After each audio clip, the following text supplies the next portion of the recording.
staining.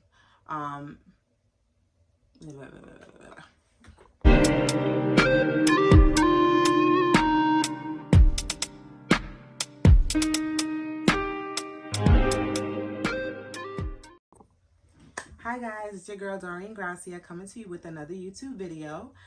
So I'm going to get straight into it. If you are new to my channel, hi. And if you've been on my channel, welcome again. So as you guys know, I am in an accelerated nursing program, but today we're going to be talking a little bit about teeth because I also am a registered dental hygienist. So a lot of people mentioned to me that they wanted to know about teeth whitening. I do have a teeth whitening business called Cocoa Bell Smiles. Follow me on Instagram. But we're not going to talk about starting a teeth whitening business in this video. That'll be a different video. We're going to talk about what we can use at home to whiten our teeth. So first, let's talk about toothpaste. So we have Crest 3D White, we have Colgate Optic White, we have Sensodyne with whitening, we have the Hello toothpaste with charcoal, we have charcoal powder. There are so many different things out there that people use to whiten their teeth when it comes to toothpaste. Those are a few of them. Now, will that completely whiten your teeth? It probably will brighten your smile pretty significantly if you already have pretty white teeth. But if we're starting from a baseline of really dark or yellow stained teeth, then we need to start a little higher up in what we're going to do. And we'll talk about that in a little bit. One thing I would say about the charcoal powder is that it is very abrasive. And what I mean by abrasive is it's very gritty. So our enamel, which is the outer layer of our teeth, can become stripped over time, which means that it gets thinner and thinner. So think about using like one of those, I don't know how to say it in English, but it's called a paille de fer. I'm going to put it up a picture. I'm saying it in Creole because I'm Haitian. But think about when you're scrubbing a pot. It would probably get scratched up quicker if you use like one of those rough Brillo pads than if you use a sponge. So it's kind of like that. So you want to be careful with charcoal powder. You don't want to use it constantly. It's also another example is exfoliating your skin. You're not going to exfoliate your skin every single day with a scrub. You're going to exfoliate your skin maybe once or twice a week. So I would say the same with the charcoal powder. So that's that. Some people use coconut oil pulling methods, which is when you rinse your mouth with coconut oil if you're more on the holistic side. If you're into that, that's also something that has reaped benefits for some people, but not everything works for everyone. You have to find what works for you. Another thing we have to do, you have to floss. You have to floss.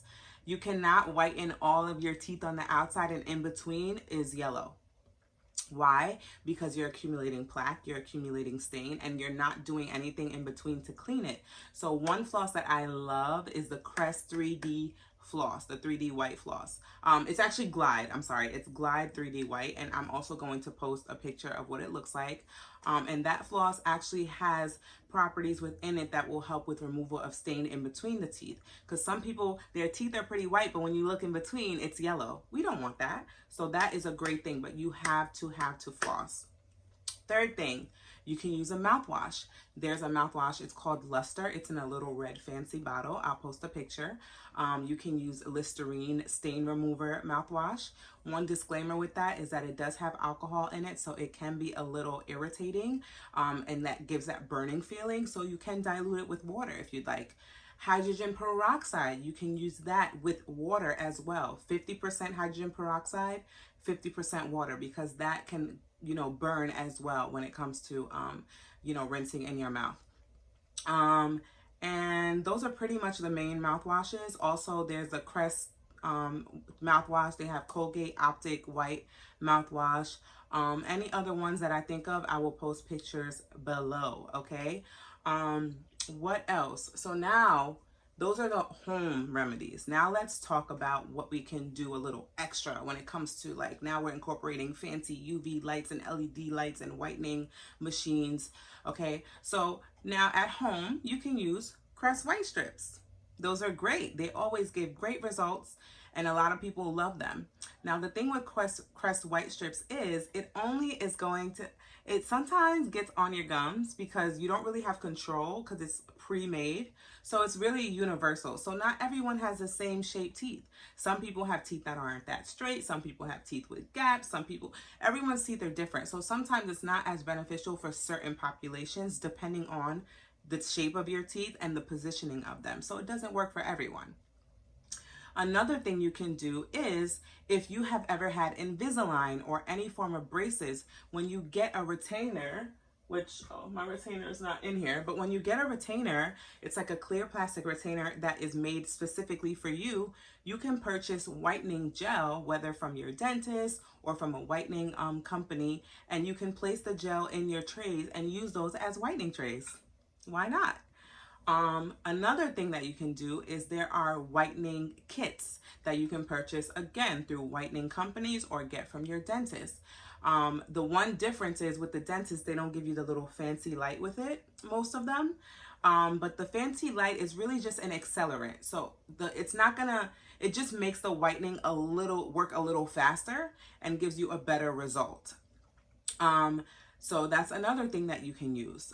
What else can you use? Now, when you're getting your teeth whitened, like at a dental office or by a whitening company, like in a salon or something, that is when they're applying a form of peroxide, because there are two different kinds. There's carbamide peroxide and there's hydrogen peroxide. Those are usually the main peroxides that are used in whitening agents, okay? Carbamide peroxide is not as strong as hydrogen peroxide. So sometimes when you get a whitening kit from a whitening company, it'll be like 44% carbamide peroxide that you can take home and use by yourself without any assistance. And it might make your gums a little sensitive, maybe your teeth a little sensitive, but it's not gonna cause as much of, sensitivity as hydrogen peroxide. So 44% carbamide peroxide, you wouldn't use 44% hydrogen peroxide at home on your own.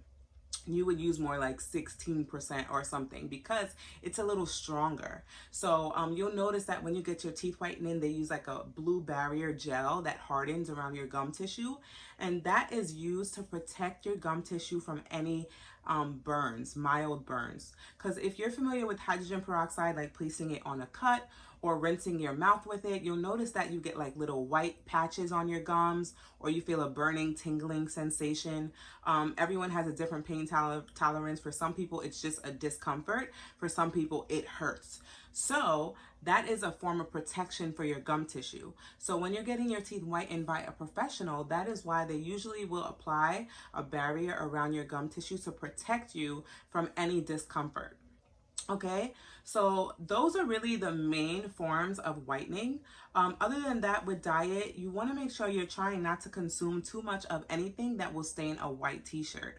So that's like grape juice, eating blueberries, making smoothies with like dark green veggies, coffee, like I said, tea, red wine, all of those things. Now, it's not saying don't have those things because that's impossible.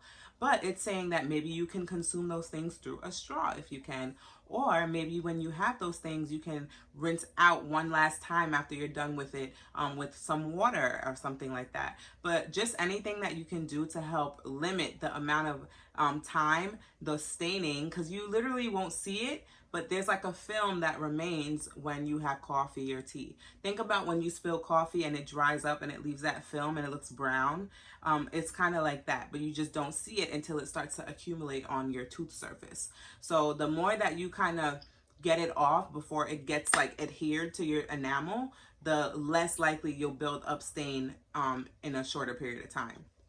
So those are some tips. If you have anything that you do at home to help whiten your teeth, let me know, comment down below. I hope this video was very helpful. I hope I wasn't too all over the place, and I look forward to speaking to you guys soon.